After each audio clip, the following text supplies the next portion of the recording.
Mat এবং স্যাটের কি তোমার উত্তর চাই? তাহলে তুমি ঠিক ভিডিওতে এসে পৌঁছেছো। National means cum merit scholarship examination অর্থাৎ যেটা তোমরা NMMSC 2023 ম্যাট এবং স্যাটের উত্তর পরপর করে তোমাদের দিয়ে দেওয়া হচ্ছে। দেখো পরপর করে ভিডিওগুলো একটার পর একটা দেখতে থাকো, ভিডিওর এন্ড স্ক্রিনে নতুন ভিডিও উঠে যাবে। পরে যদি তুমি ভিডিওটা দেখো তাহলে আমি তোমাদের এই ভিডিওর নিচে ডিসক্রিপশানে সমস্ত ভিডিওর লিঙ্ক দিয়ে দেবো।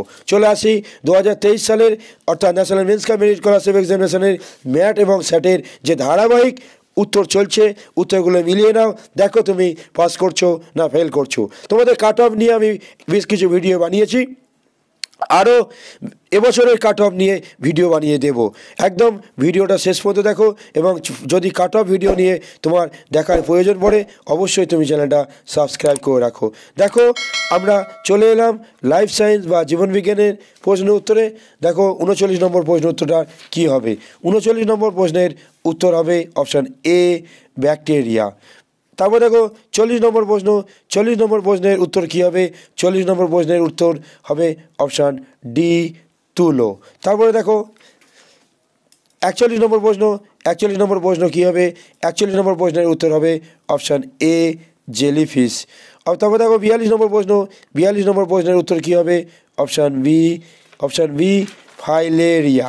তারপরে দেখো কত আছে? 42 নম্বর পড়ে গেল। 43 নম্বর প্রশ্নের উত্তর কী হবে আমরা একটু দেখে নিই। তার আগে দেখো 43, 44 আমি একসঙ্গে উত্তর করে দেবো, তোমাদের যতটা সময় বাঁচানো যায় আমি চেষ্টা করছি।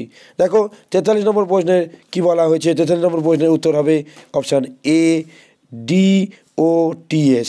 তারপরে দেখো 44 নম্বর প্রশ্ন, 44 নম্বর প্রশ্নে কী বলা হয়েছে? হেপাটাইটিস রোগের জন্য দায়ী জীবাণু কোনটা? না অপশান বি, ভাইরাস। অর্থাৎ অপশান বিটা আমাদের সঠিক উত্তর। নেক্সট দেখো চলে এলাম আমরা কত? 45 নম্বর প্রশ্নে। 45 নম্বর প্রশ্ন বলা হয়েছে কুইনাইন ড্যাশ রোগের চিকিৎসাতে ব্যবহৃত হয়। প্রত্যেকে সঠিক করেছো নিশ্চয়ই, অপশান সি, ম্যালেরিয়া রোগের। নেক্সট দেখো 46 নম্বর প্রশ্ন, 46 নম্বর প্রশ্নে বলা হয়েছে নিম্নলিখিত উপাদানগুলির কোনটি একটি জৈব সার?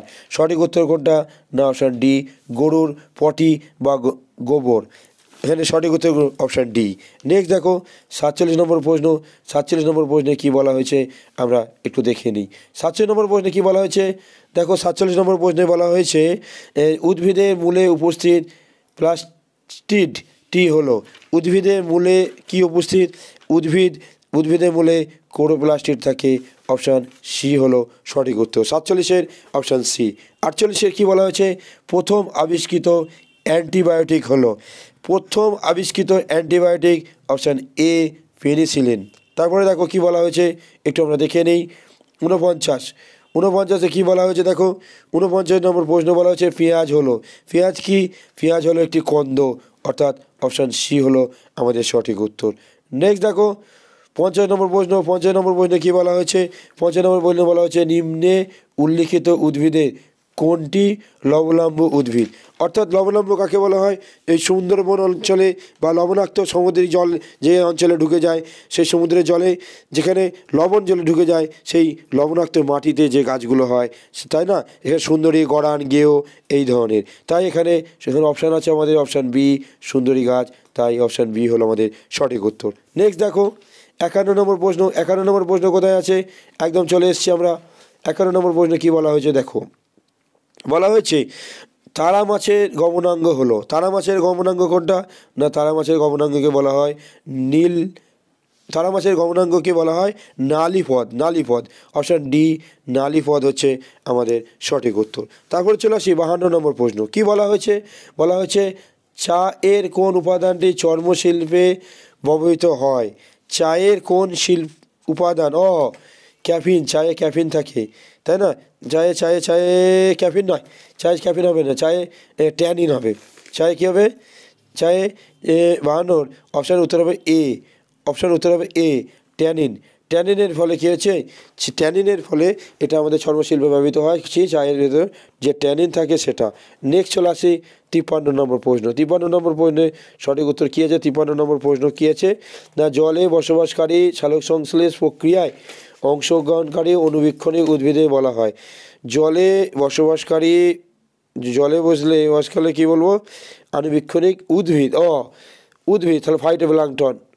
উদ্ভিদ হচ্ছে ফাইটোপ্ল্যাঙ্কটন, অর্থাৎ অপশান এ হলো আমাদের সঠিক উত্তর। নেক্সট চলে আসি 54 নম্বর প্রশ্ন। 54 নম্বর প্রশ্ন কী বলা হয়েছে দেখো, 54 নম্বর প্রশ্নে বলা হয়েছে ড্যাশ যৌগটি রসুনের মধ্যে উপস্থিত থাকে। রসুনে কী উপস্থিত থাকে? অপশান সি হচ্ছে সঠিক উত্তর, অ্যালিসিন। নেক্সট দেখো 55 নম্বর প্রশ্ন। 55 নম্বর প্রশ্ন কী বলা হয়েছে, তার আগে তোমাদের চলে আসি বলি যে আমরা দেখো national means cum merit scholarship examination 2023-এর ম্যাটের ভিডিও আপলোড করেছি, স্যাটের ভিডিও বেশ কিছু আপলোড করেছি, বাকি ভিডিও আপলোড করে দেবো। একটু সময় দিতে হবে। দেখো তোমরা এই ভিডিওর এন্ড স্ক্রিনে তুমি পেয়ে যাবে ম্যাট এবং স্যাটের বিভিন্ন প্রশ্ন উত্তরগুলো। এছাড়াও চ্যানেলে চলে যাও, চ্যানেলে গিয়ে তুমি কি করো, এখানে ভিডিও অপশান আছে, যারা অনেক দিন পরে দেখছো প্লে লিস্টে চলে যাও, প্লে লিস্টে গিয়ে তোমরা কি করো বাকি ভিডিওগুলো দেখে নিতে পারো। এছাড়াও তোমাদের একটা কথা বলে রাখি, ক্লাস 9-এ একটা পরীক্ষা হয়, স্কলারশিপ পরীক্ষা হয়, সেটাকে বলা হয় বিদ্যাসাগর সায়েন্স অলিম্পিয়াড। আমি বিদ্যাসাগর সায়েন্স অলিম্পিয়াডেরও প্রস্তুতি করাই। তবে তোমরা যদি একই সঙ্গে সরকারি চাকরির প্রস্তুতি করতে চাও, ভবিষ্যতে যে কোনো সরকারি চাকরির পরীক্ষা পাস করতে চাও এবং ধীরে ধীরে এই এখন তোমরা ক্লাস 8 থেকে মাত্র 9-এ উঠতে যাচ্ছ এবং তোমরা ভবিষ্যতে কী হবে, তোমরা ভবিষ্যতে বিভিন্ন জায়গায় জব করবে। বিশেষত যারা বন্দুক নিয়ে চাকরি করতে চায়, যেমন আর্মি হতে চায়, নেভি হতে চায়, এয়ারফোর্স হতে চায়, আরপিএফ হতে চায়, বা এই ধরনের যে কোনো বন্দুক নিয়ে সরকারি চাকরি বা যে কোনো সরকারি চাকরির প্রস্তুতির জন্য আমার চ্যানেলটা তোমরা সাবস্ক্রাইব করে রাখতে পারো। দেখো কেবলমাত্র বন্দুক নিয়ে চাকরি নয়, এছাড়াও যারা নার্স হতে চাও, এএনএম অর্থাৎ নার্সিংয়ের পরীক্ষায় বসতে চাও, এএনএম, জিএনএম কিংবা বিএসসি নার্সিংয়ে পড়তে চাও, বিএসসি নার্সিং পড়তে চাও, তাদের জন্য এই চ্যানেল এবং তোমাদের jobs with S M sir channel অনেকটা হেল্প করবে। তাই বলবো তোমরা arts with S M sir চ্যানেলের সঙ্গে সঙ্গে, অর্থাৎ তোমরা তো এই চ্যানেলটা তোমরা অবশ্যই জানো, এই চ্যানেলের নাম হচ্ছে আমাদের arts with S M sir, আর আরেকটা চ্যানেল আছে দেখবে jobs with S M sir. এই দুটো চ্যানেলই অবশ্যই লাভ হবে। এছাড়াও তোমরা পরবর্তীকালে যে দেখবে অনেক স্কলারশিপ এক্সাম আছে, সেই সমস্ত স্কলারশিপ এক্সামের প্রিপারেশানের জন্য তোমরা একাই চ্যানেলে থাকতে পারো।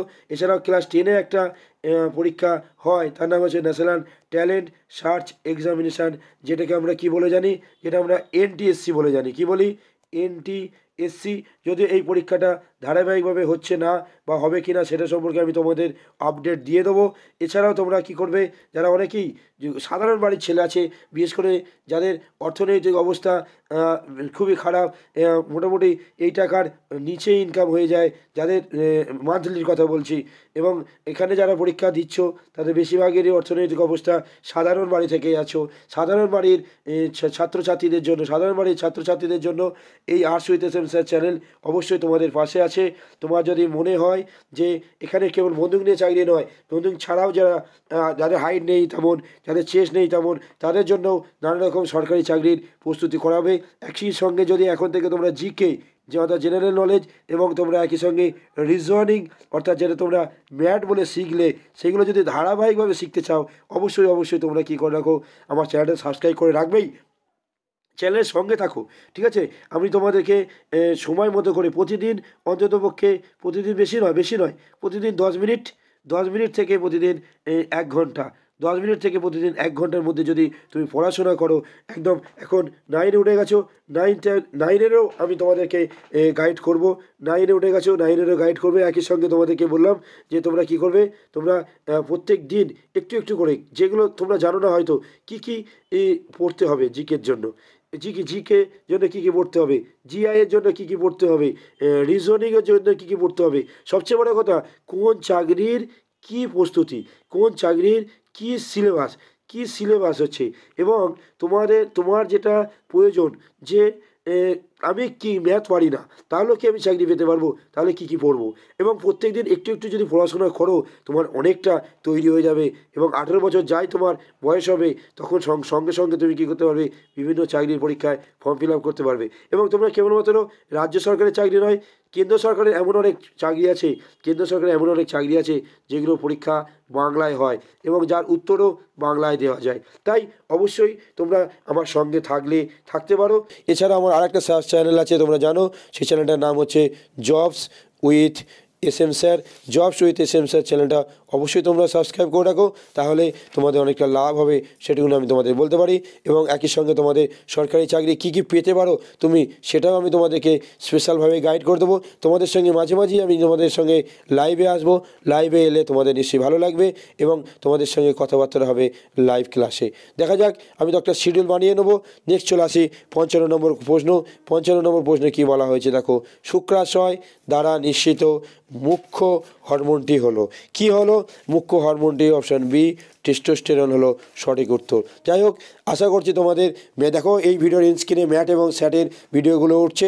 এছাড়াও তোমরা কাট অফ নিয়ে নিশ্চয়ই চিন্তিত থাকবে, কবে রেজাল্ট বেরোবে সেই নিয়ে নিশ্চয়ই চিন্তিত থাকবে। আমি কাট অফ নিয়েও ভিডিও নিয়ে আসবো এবং কাট অফ নিয়ে তোমাদের সঙ্গে লাইভ ক্লাস করব। এছাড়াও এই প্রশ্নগুলোর উত্তর নিয়েও তোমাদের সঙ্গে লাইভ ক্লাস করব। একটু সময় দাও, আমি তোমাদের জানিয়ে দেবো। চলে এসো, দেখো এই ভিডিওর স্ক্রিনে তোমরা ম্যাট এবং স্যাটের তোমরা প্রশ্ন উত্তর দেখতে পাচ্ছ, সেই ভিডিওগুলো তোমরা অবশ্যই দেখে নাও।